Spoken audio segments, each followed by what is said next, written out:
I've never seen this before. And if you guys are like me, you've never heard this part of the story. How did that cylinder for the Caribou get up there? And we're seeing it now for the first time.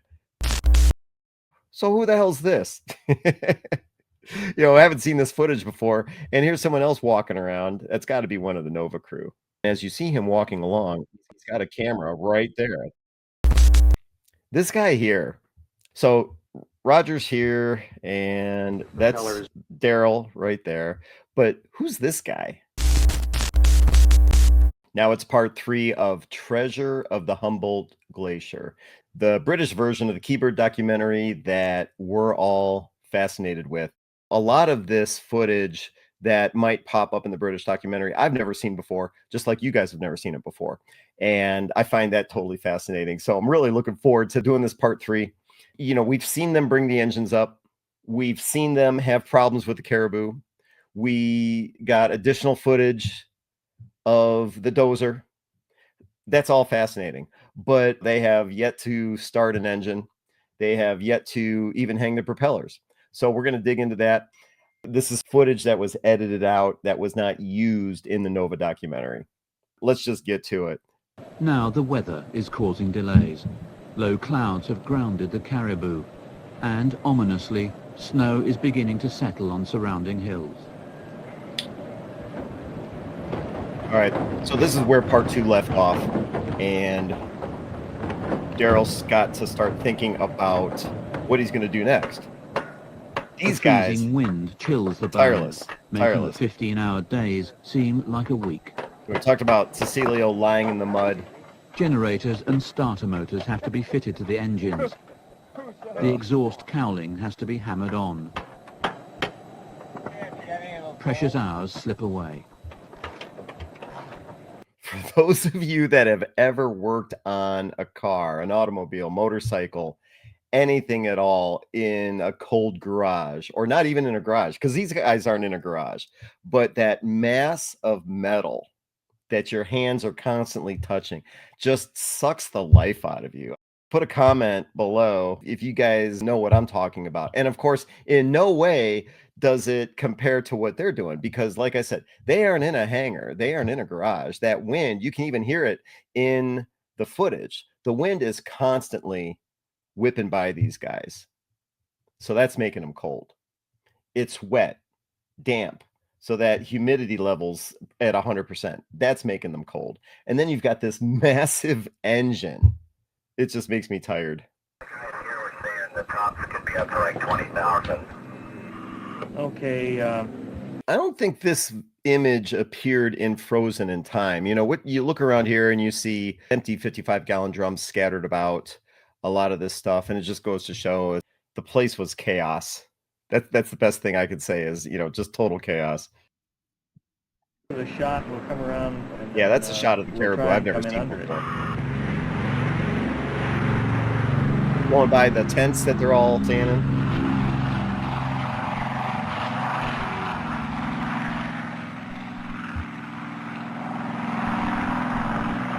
Just skimming the hill as they climb out of there. Hey, bud. Go down.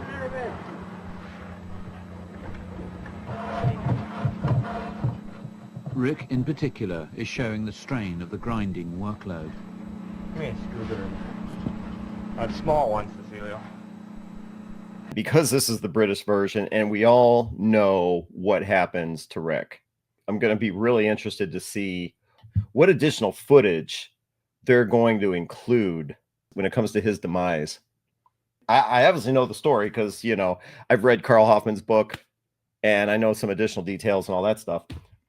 But I'm just anxious to see what they include, or what was edited out that they include here.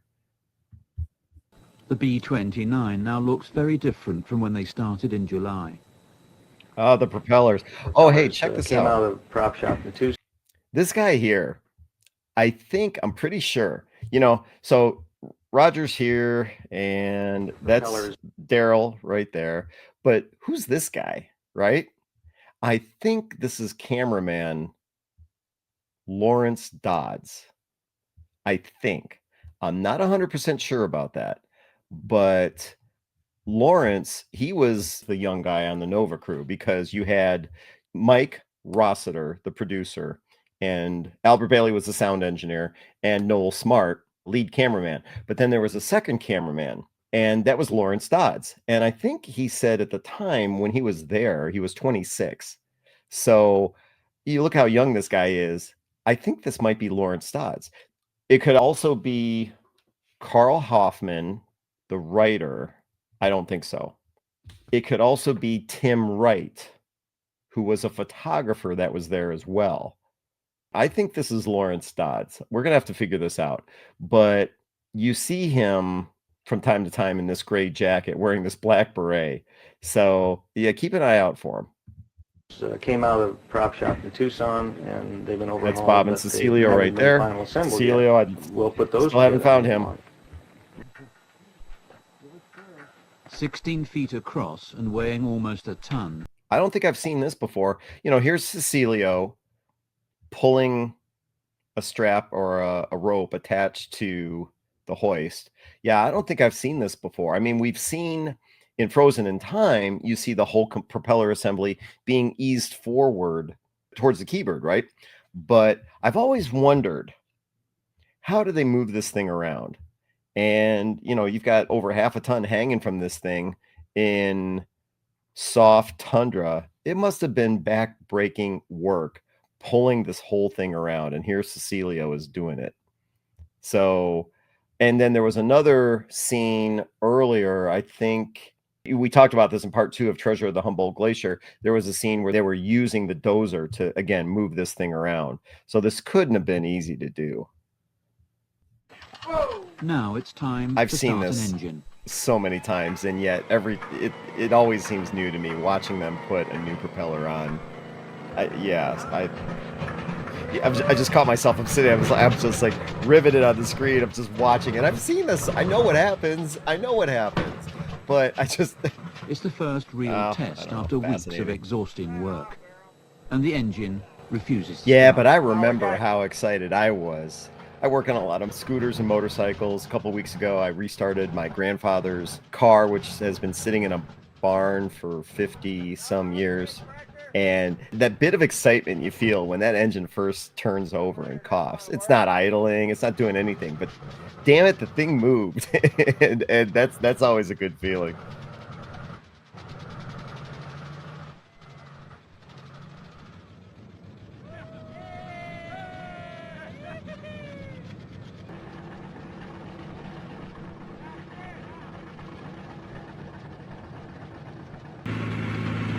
Weeks of back-breaking work repairing the B-29 will all be wasted if it can't take off. The runway has to be flat enough and long enough to get the 45-ton bomber airborne. Darryl uses the bulldozer and grader to level the ground and dry out the soil. But heavy rain has left it waterlogged. Yeah, no kidding. The strip is marked with flags for over 5,000 feet. Have we seen this? You know, he made the comment that the flags were marked off at 5,000 feet. I didn't think they had that much room to even make a runway. Well, according to this version of the documentary, they did. I don't think we've seen this before. The strip is marked with flags for over 5,000 feet, but Darryl hopes he can take off in 2,000. Few pilots would be willing to take the risk. Here's an interesting question. You've got Darryl and Roger here side by side. This just occurred to me. So Roger's flying the Caribou, okay? Darryl's his co-pilot. Darryl's plan was to get this thing done in 3, maybe 4 weeks. And obviously it's not happening. But if it were to the point where the plane could take off and Darryl's at the controls, who would be the co-pilot? Rick would be the flight engineer. Rick's not a pilot. So I wonder who would have been the co-pilot. You had to have had a co-pilot. I mean, would Darryl have been willing to take off without a co-pilot? Because unless Roger was going to be the co-pilot in the B-29, But what happens if they're halfway to Thule and something goes wrong and then the Kee Bird crashes? Everybody else that was left behind, which would be Cecilio, Bob, you're probably going to have a Nova guy in the plane with you. So that would leave 3 Nova guys behind. And if there's something went wrong, they'd be stranded, with no one to fly them out of there. So let me know what you guys think, because that's interesting. This is the worst spot of all, right here, and it's really at a critical distance. Well, like you were saying 2 days ago, there was no water here, so hopefully with 3 or 4 good days like this water won't even be here. Yeah, I don't think we've seen these markers before. This yellow marker down here, you say that's the 2,000 feet. 2,000. Yeah, and this white marker just behind us here is 1,500. Yeah, we haven't seen this before. Is 1,500 feet. Yeah. And your nose will be very, very light at 1,500 feet. I have to guess. Roger was talking about the nose. Yeah, this is all footage I haven't seen before, and they're talking about the runway, the distances, and then Roger makes the comment, your nose will be light. So maybe Roger's not going to be, or had no intentions of being, the co-pilot. And your nose will be very, very light at 1,500 feet. I have to guess. Yeah. With any kind of luck, you should be airborne by about 1,800, wouldn't you think? I would think so. Yeah. I'm just concerned about the alignment here. We got that one bog. Haven't seen that before. That we just walked About through. 800 feet. Right. And if we can get through that and get this dried up a little and covered over, And maybe you'll have we a fighting chance at it, I believe. Yeah. August the 22nd, and the first sunset signals the approach of the polar winter. The project is now 7 weeks old, and only one engine's been tested. Okay, so now they're making a comment about the weather. Snow's creeping in, things are getting colder, wetter, and it's the end of August. That's the way it works in Greenland. So our October, November, going into December, is their end of August. So that kind of gives you a little bit of the time frame. And I don't think that was mentioned in Nova's B-29 Frozen in Time. Time is running out fast. We've got to hook everything up to them to make sure that they work. Got to put the magnetos on, the generators, That's Vernon. all the fuel system, the oil system. Haven't seen this Probably takes before. 12, 14 hours after the time you stick it on there per motor to actually get them going. And that's in a nice heated hangar with all the tools that you need. But so when it's blowing snow sideways, it takes a little bit longer, and we'll fix it. We'll get it going. A few days later, and all 4 engines are ready to go.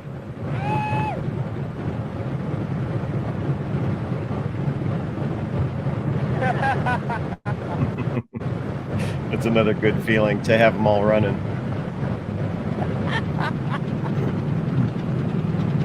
Look at that.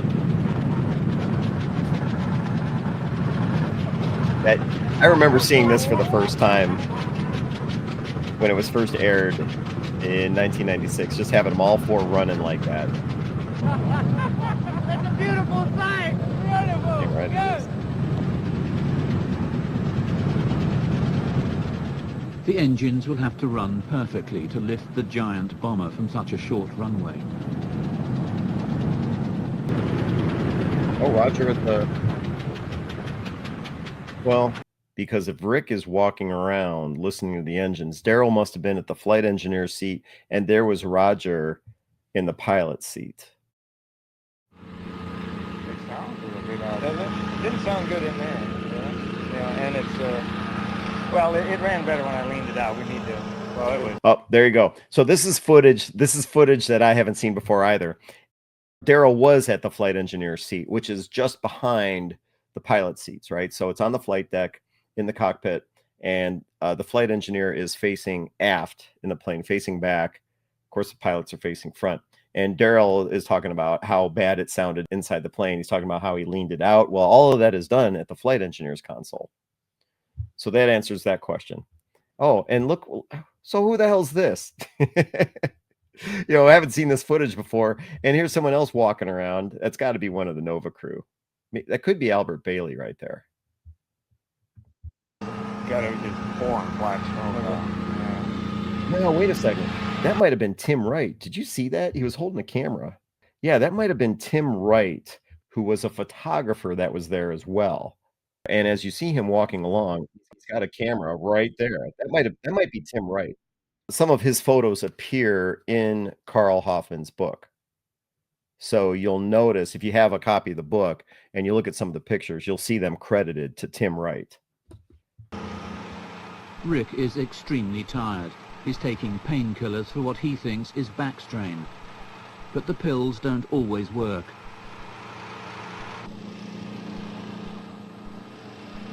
Most days he's faced the grueling schedule in great pain.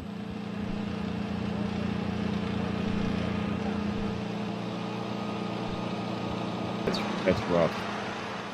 Rick's condition is also a major practical headache for Darryl. He'll need Rick as flight engineer to stand any chance of making it to Thule, because all the engine controls are at the back of the cockpit, behind the pilot.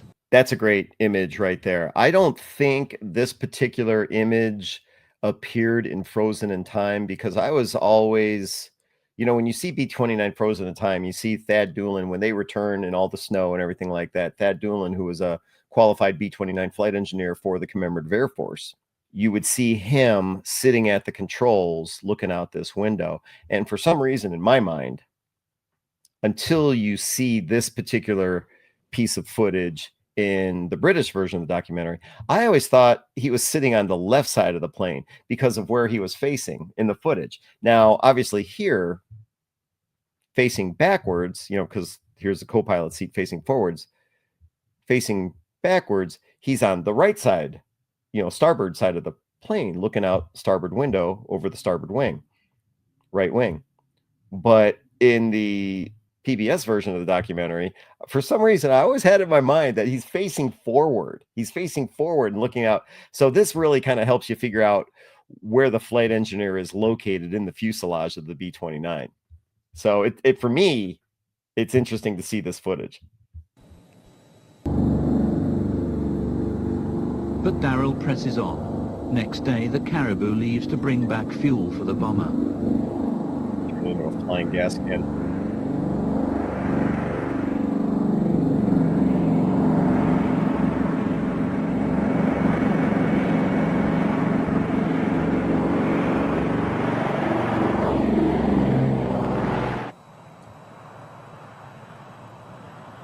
It returns with a serious mechanical problem, the worst so far.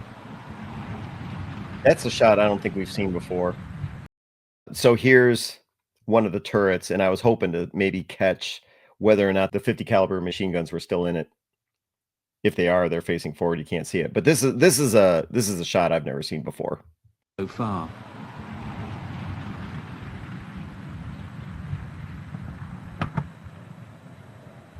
We lost partial power on the right engine of the Caribou, and we thought it was probably a cylinder problem. And when we arrived, we found that we had a stuck exhaust valve, and it was hitting the top of the piston. Ugh.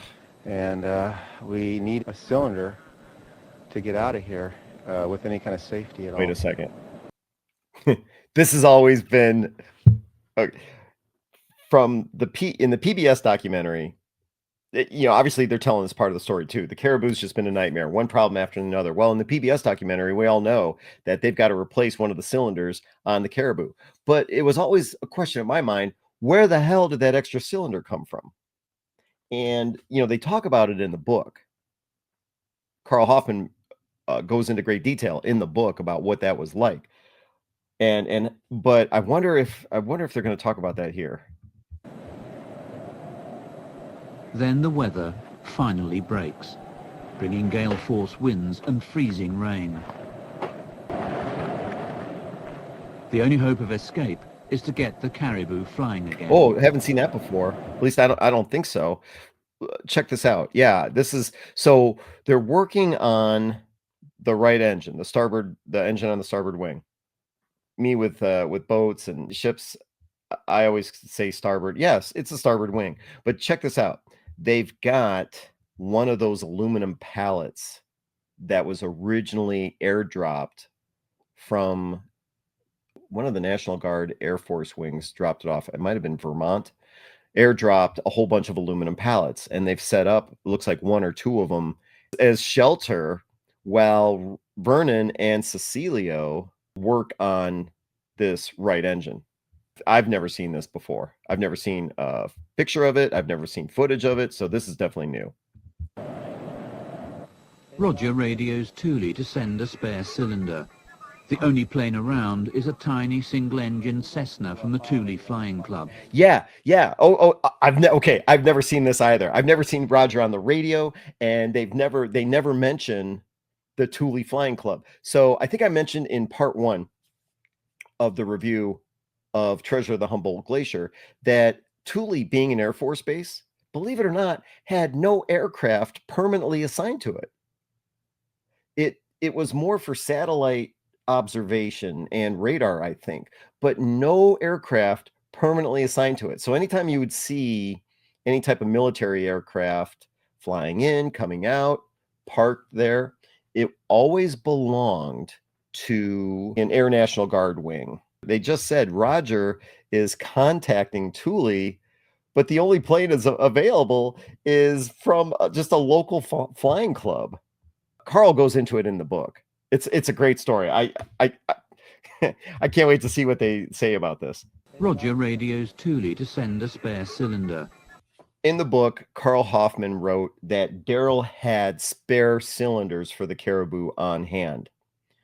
In fact, when the Caribou had to depart from California to go across the U.S. and head north over Canada, I think they had to repair a couple of cylinders even along the way on that trip. Matter of fact, one place as early as in Las Vegas, they had to replace cylinders. So Darryl had plenty of cylinders for the Caribou.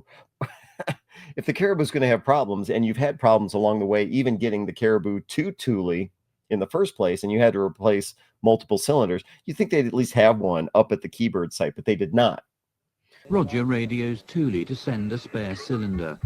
The only plane around is a tiny single-engine Cessna from the Thule Flying Club. No way. Flying almost blind through low cloud. Okay. So I've never seen this before. Carl talks about it in the book, how they got the cylinder.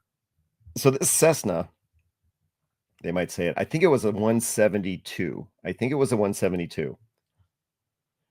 Vernon had become friends with one of the guys that was part of the flying club at Thule, guy by the name of Niels Jensen. He was a Danish firefighter. I talked about this in part 1 of my review of the PBS version of the documentary. Thule is a joint Air Force base, US and Denmark, because, well, Greenland is a colony of Denmark, okay?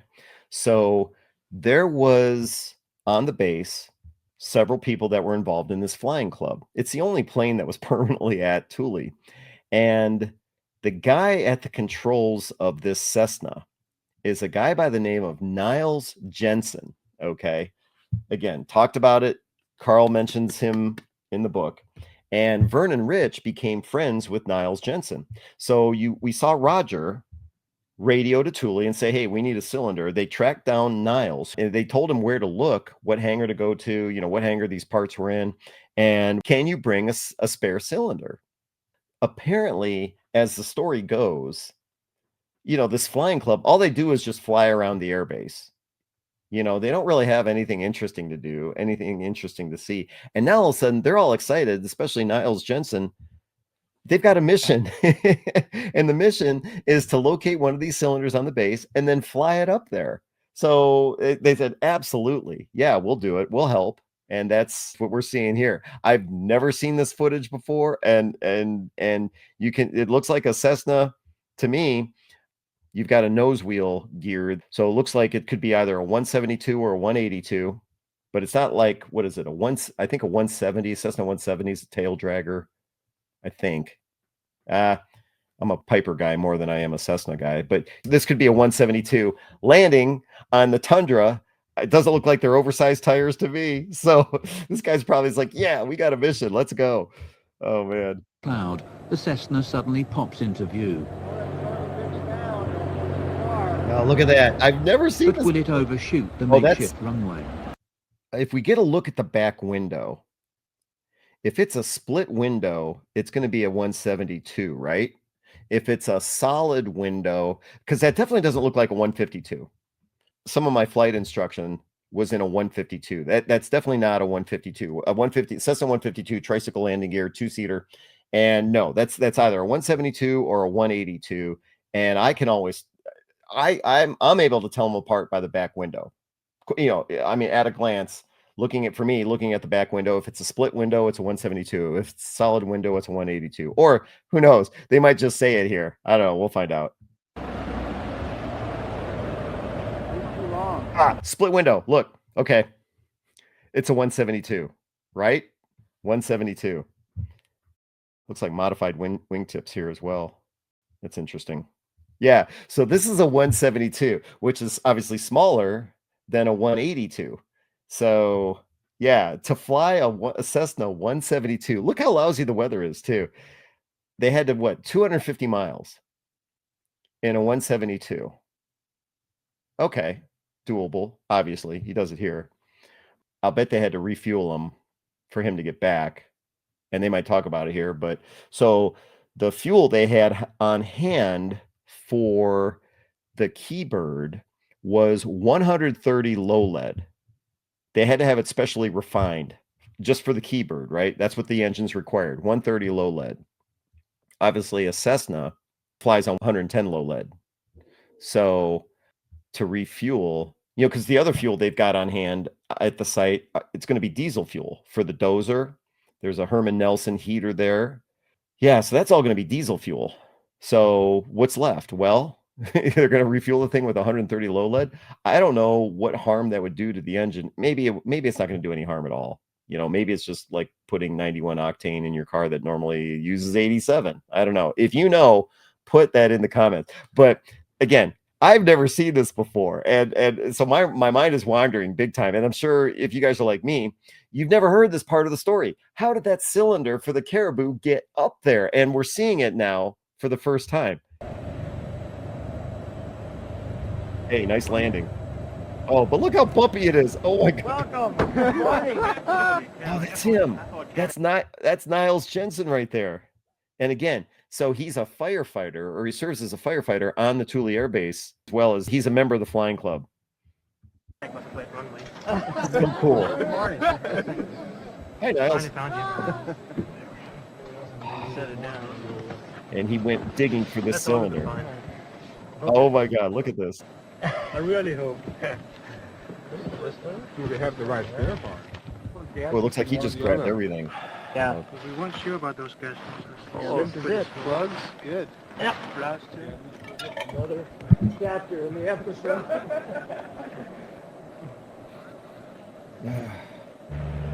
Oh, The Cessna pilot is keen to get away before the bad weather returns. yeah, there's a lot to cover here. There's a lot to unpack. This isn't even referred to in B-29 Frozen in Time, the NOVA version of the documentary. So now's the time. And you saw Niles Jensen. There's Niles right there. And they radio, get a hold of him and say, hey, can you find a cylinder and bring it up for us? And that's exactly what he does. As I understand it, he only stayed for a half hour.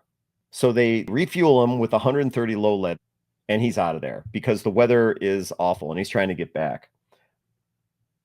There's another part to the story that involves Rick. I think I'm going to hold off on this. I'm going to let this play out. The Cessna pilot is keen to get away before the bad weather returns. Yep. The first winter snow is settling on the camp. Seen that? For Darryl, time has beaten him. Work on the Kee Bird has stopped as everyone who can struggles to fix the Caribou. Yeah, so Vernon and Cecilio, they're the ones that are fixing the Caribou. And, you know, this is footage we've seen before, but all Darryl can do is just sit there and watch. Work on the Kee Bird has stopped as everyone who can struggles to fix the Caribou. Rick desperately needs a doctor. Too ill to work, he's left the repairs to Vernon and Cecilio, who've never done it before. But despite inadequate tools and frozen fingers, they managed to change the cylinder.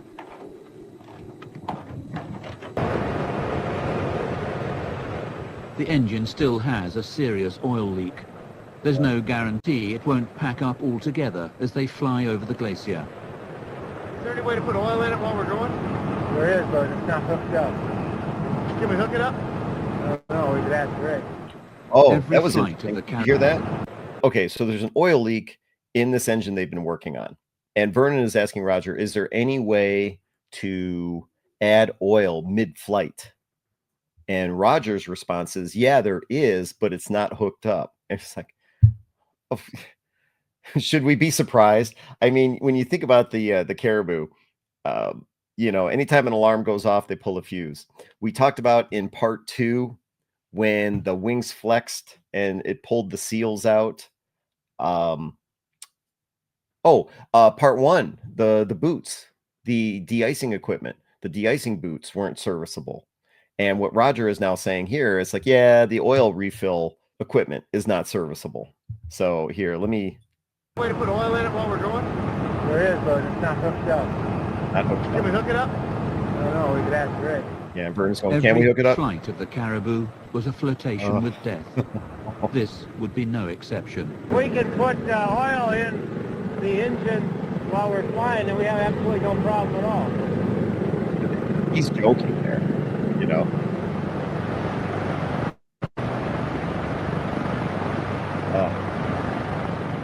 Darryl's dream and the money he sunk into the project will all be left behind.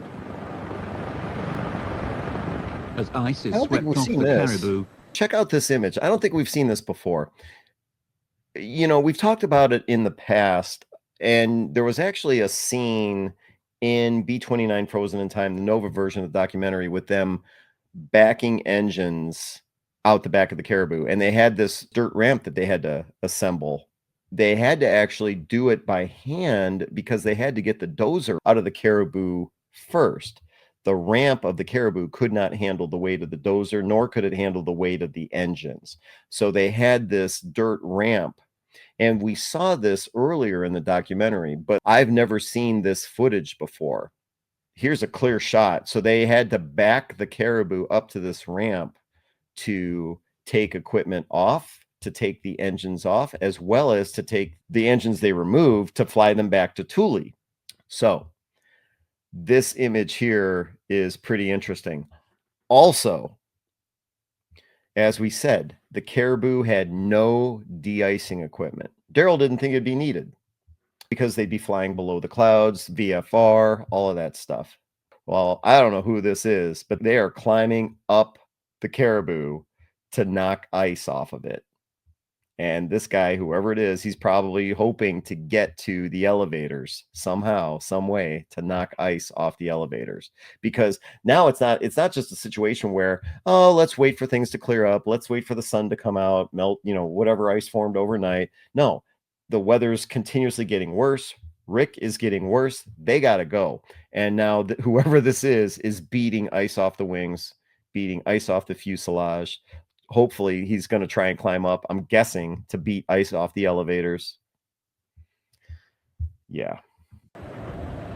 I haven't given up. We've got too much. We're too close. The airplane is essentially ready to fly. We never did get a runway suitable to take off this. Rick is sicker than a dog. We got to get him out of here and to a hospital. And so things are coming to a screeching halt. Made lots of mistakes. Lots of mistakes. What we need. This is interesting. I've never heard this before. We've all heard him talk about challenges. The weather was a challenge. The Caribou was a challenge. But I've never actually heard him frame it as quote unquote mistakes before. Made lots of mistakes. Lots of mistakes. Mistake in estimating what we needed back here. And the equipment, I thought we could get by with some old equipment, but even the new equipment gave us trouble. I mean, this is just harsh environment. I can't argue with that, right? Anyone can second guess what he did. And I'm as guilty as anybody else. But here he is admitting, yeah, underestimating the environment, underestimating the scope of the project, underestimating the equipment required in order to make the project as affordable as possible, or to even just make it possible, period. He had to use old equipment, reuse old equipment, but he said even the new stuff that they had in some cases failed. I don't know what he's referring to there, but you know, hey, that environment's no joke.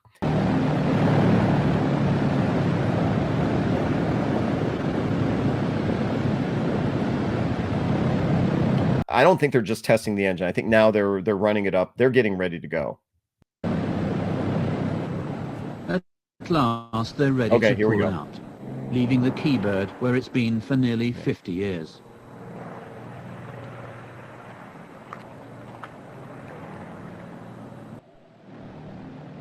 When we were in the Caribou and we were having the problems with the engine and it all started to get a little bit serious,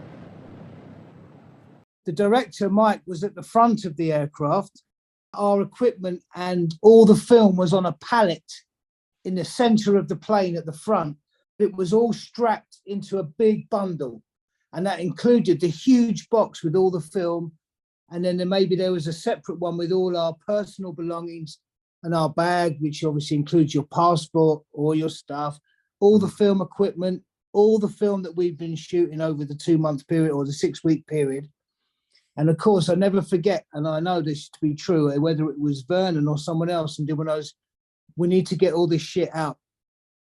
And it was like, what do you mean? He said, well, we're going to open the back and it all just needs to go. We need to lose the weight. So it all got to go. And I remember looking at Mike, the director's face went white. Obviously, he was white anyway because he was quite frightened about the situation. But he suddenly was like, no, you can't do that. And even I started, we were looking at him like one of those, well, if the guy's telling you need to throw it out to save weight, to stay alive, then obviously we're going to make sure it goes out the back. But I remember thinking, wow, I've never been in that situation before, you know, where we're going to have to throw all the film, all your camera equipment and all your personal belongings out the back of a plane to stay alive. Halfway through the flight, the Caribou's right engine blows up. No, so I was hoping to see the mad scramble that had to occur when the Caribou was ready to take off. Both engines are running. The weather's for crap. It's time for them to get out of there. And there was a mad scramble to get everyone on board. What equipment goes with them? What equipment stays? The Nova crew had a lot to do with that because they've got hundreds of pounds of film, right? That they need to get onto the plane. There was an aspect of the story that involved the dozer, believe it or not. And look, so the whole purpose of me doing the review of Treasure of the Humboldt Glacier, the British version of this documentary, is to talk about footage that we had not seen before. And so those stories, you know, surrounding the dozer, surrounding Vernon Rich, he had to dive into the back of the Caribou, surrounding the Nova crew. There's even an aspect of the story, could they even be rescued? So there's part of that story even. It's covered partially in the book.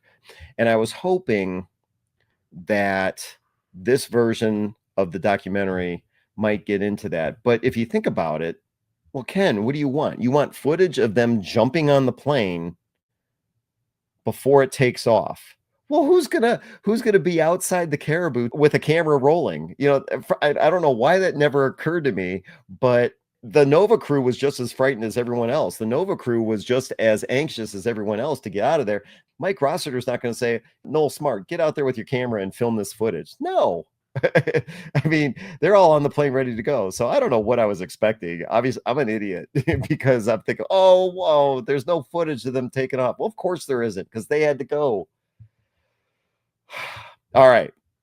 So if you want to hear about what had to happen with the dozer, if you want to hear about the scramble that had to occur to get the Caribou out of there, if you want to hear about the discussions that had to occur before they got to this point, that's going to be in the final parts of the regular B-29 Frozen in Time documentary that I'm going to be posting. So stay tuned for those. Again, what we're doing right here is strictly about footage that we haven't seen before. But I wonder if they're going to talk about Rick, because that's the last thing we need to hear about, right? The Caribou's landing in Thule, and they have to get Rick to a hospital. So let's see what happens. But Roger manages to limp into Thule. Oh, that's right. And there was another thing about the engine going out too. So the Caribou's coming in on one engine. Yeah, we got a lot to talk about. There's a lot more that we need to cover.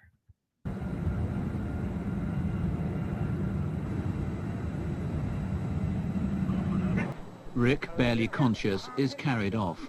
Next day, he's flown to hospital in Canada. Tragically, 2 weeks later, following an operation for serious blood clots, he dies. And the bomber he'd planned to fly over the Humboldt Glacier stayed where it had been for nearly 50 years. Wait, that's how it ends? Guys, seriously? Okay, yeah. So like I was saying a few minutes ago, we got a lot more work to do. There's a lot more that we got to cover to get you behind the scenes on what happened. So like we talked about before, even the British version of the documentary, it's only an hour long. So it's like, there's only so much we can put in there. So yeah, we've got to talk about what happened to Rick. And that might need to be its own episode. I don't know. But I'm like, wow. All right. I think the big thing that we saw here was the quote unquote rescue flight, if you want to call it that, to deliver the cylinder for them to swap out cylinders in the Caribou. I'm really excited about this. I'm really excited about what we were able to see here. Suddenly pops into view. Because, but will it overshoot the makeshift runway? I've never seen this before. And, so to see the plane from the Air Club, to see Niles Jensen, the pilot, and keep in mind, he did that solo. He flew up by himself, risked his own life, to deliver the cylinder. This, I hope you guys are as excited as I am to see this, because, man, I did not know footage like this existed. Well, it existed. It had to be there at WGBH in Boston somewhere. People like me, I don't have access to it. And so now all of a sudden, here we are. That portion of the documentary, the Nova version, where all of a sudden, oh, they just got this spare cylinder. Well, how the hell did that get up there? The Caribou's down. How did it get there? Did they have it? They didn't tell us anything. And so the British version closes that gap for me. And hopefully it does for you too. I'd love to get a shot of the tail number. You can see that, we're getting glimpses of the tail number, but you can't quite see it. I wonder if that plane still exists. I wonder if it's still running as part of an air club out of Thule. How cool would that be? So that, for me, that's the big deal, is this portion of the story. I'm excited to be seeing all of this. Yeah, there he is right there. Yeah. This footage here, we haven't seen that before. Darryl and Cecilio carrying the cylinder. Him taking off again. Is keen to get away before... It's a 172, clearly split window. It does. This image right here, I've never seen this before. And talking to Vernon Rich about this, he talked about how hard it was to swap out the cylinder. And he had mentioned this wall that they had created with those aluminum pallets. And so it's also good to see this. I'd never seen this before. And here's another shot of that dirt ramp that they created. So the Caribou is backed up to this dirt ramp. I just noticed that. And it looks like this is the Herman Nelson heater.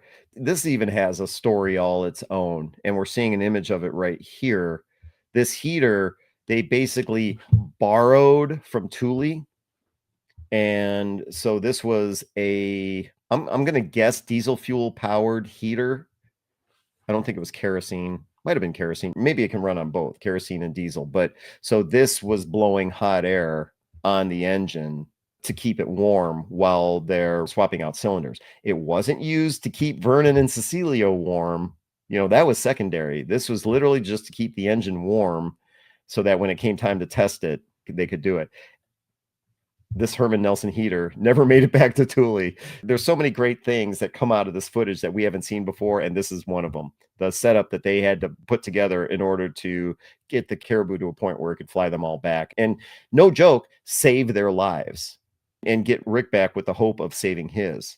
So, yeah, I would have liked to have seen more, but I think the point here is we've seen tons. We've seen tons of additional footage, but you know what? It always leaves us wanting more, doesn't it? I mean, that's the way I am right now. I'm sitting here, it's like, damn it, I want more. But there's only so much they could give us. Throw your questions and comments below, and I'll try and cover them in more Q&A sessions. Bob Vanderveen, and I'll try and get other expedition members as well, possibly, to join us on Q&A sessions. We got to learn more of the story, right? The more we dig into it, the more questions I have. Be sure to like and subscribe so that you get notifications for the upcoming videos that I'll be posting for you guys.